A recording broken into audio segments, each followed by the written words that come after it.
All right, y'all. So I just got back from seeing Inside Out 2, and baby, when I tell you, I left that movie theater in shambles, okay? In pieces. When I say I cried, I cried. Oh, I cried for the little girl in me.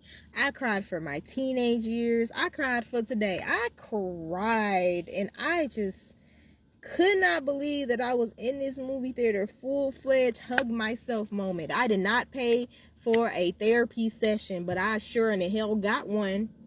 Yes, ma'am. Inside Out. That is not just a kid's movie. I don't care what anybody says. I should not have been in my feels the way that I was in my feels, okay? I needed a tissue. Like I was at a funeral, body shaking. But no, seriously. Inside Out, spoiler alert. Spoiler alert. If you do not want to know what happened to this movie, I suggest you go ahead and you click off of this and you come back later, because we're going to go ahead and get into it. Let's talk about it. All right. I saw the first Inside Out when it came out, and it was sweet. It gave like a nice little retrospect of the emotions and how children deal with them and how they affect you. You got a little glimpse of how like emotions help each other and how you need all of them, and you can't just suppress them, and you can't just be happy all the time. One of the best things that I love about this movie is that they also admit that you cannot be happy all the time, and that it does not work that way. Joy is not forever. Sometimes you need sadness. Sometimes you need fear. You need disgust. You need all these other emotions to be the person that you're supposed to be. And Inside Out 2, they hit the ball out of the park, okay? I did not know what to expect. I was just hoping that it kept the same integrity that the first one had. And the first thing that I noticed was the animation. It was very much Pixar, very much Toy Story. So I already knew I was going to be in my feels, because Pixar just knows what they're doing in this department. Like, they always hit it out the park when it comes down to real life messages, and not making it so like, yeah, like roaring at you, but you still get it and you absorb it long as you pay attention, okay? So in this movie, we have some new emotions, okay? We have embarrassment, boredom, anxiety, and we have some other ones whose names I can't think of right now. Envy, jealousy, envy, and I believe I'm missing like one more. But we still have our regular emotions too. We still have joy, we still have anger, we still have sadness and disgust and fear. Okay? And when I tell you the way that fear and anxiety went together so well, and embarrassment, oh, chef kiss. Chef kiss. That was literally the perfect way to showcase the kids how your emotions work together. And the fact that they went and like just they brought in the horizon of the brain, long-term memory. They went in and the scene where they were basically like her belief system, how they explained it, how they designed it, it was so beautiful. And the fact that one of the biggest messages in this story was basically be yourself and creating yourself and sticking to your beliefs, and how joy broke down, and she was like, of course I'm delusional, like I can't be happy all the time, and all the emotions were just so stuck. They were just so shocked that she admitted it, because they were just complaining about how her plans doesn't work. And I was just like, yes, this is real, this is reality, man. The way that they showcase anxiety,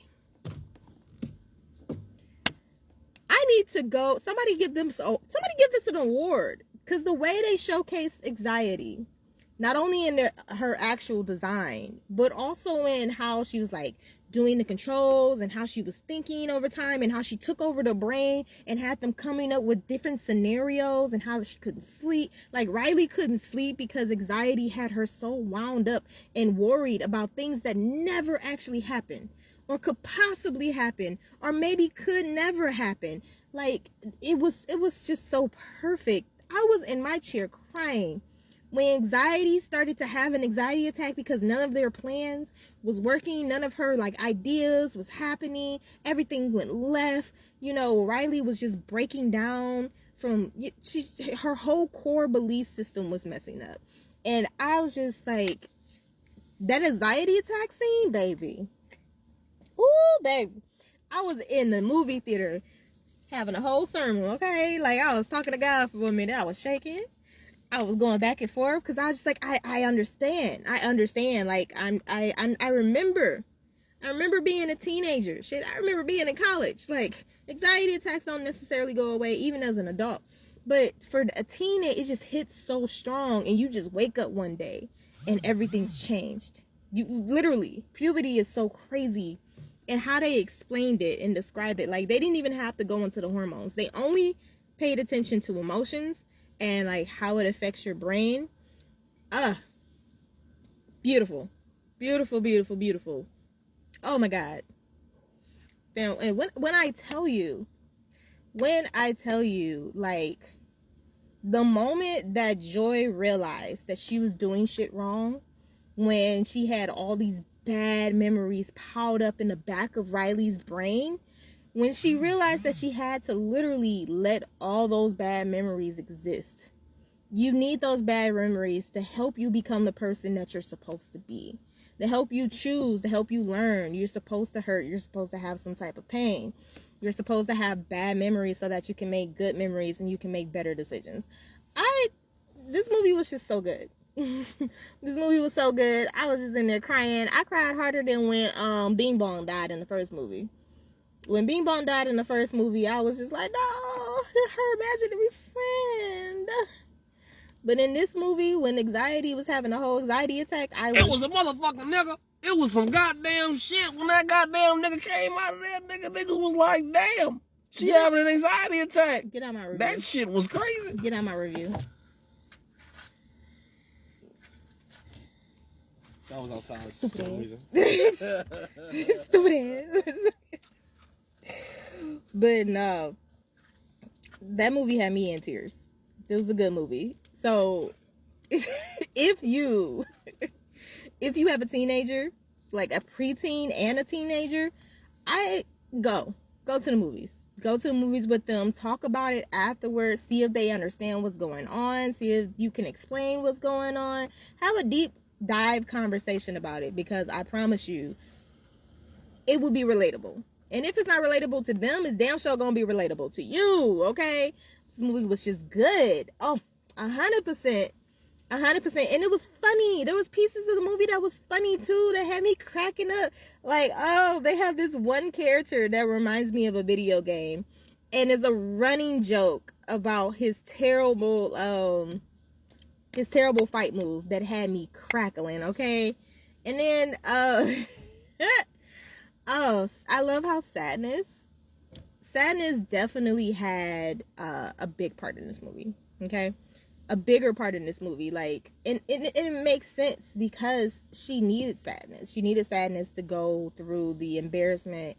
She needed sadness to go through the anxiety, to go through the fear. She needed sadness to combat that. And I really enjoyed embarrassment. You know, it was perfect. He was in the pocket, basically. He was in where he was needed to be, and it makes sense. It makes sense. Side note, when you go see this movie, don't bring your child if you know your child is gonna scream and cry. And if your little baby scream and cry, please take yourself out of the theater, because there was more than too many children that was in here screaming and crying and ruining my and the kids that I came with. They were ruining the experience because they had their little bitty babies out there crying and hushing. Okay, and then the dude that was behind us had their kid. The kid was cutting up. The kid was cutting up so bad, I wanted to turn around and be like, damn, could you control your kid? Of course, I didn't say that. But the kid was cutting up. And instead of taking him out the theater, he kept him in there. So don't do that. Don't do that. Piss me off. But yeah, that's my review.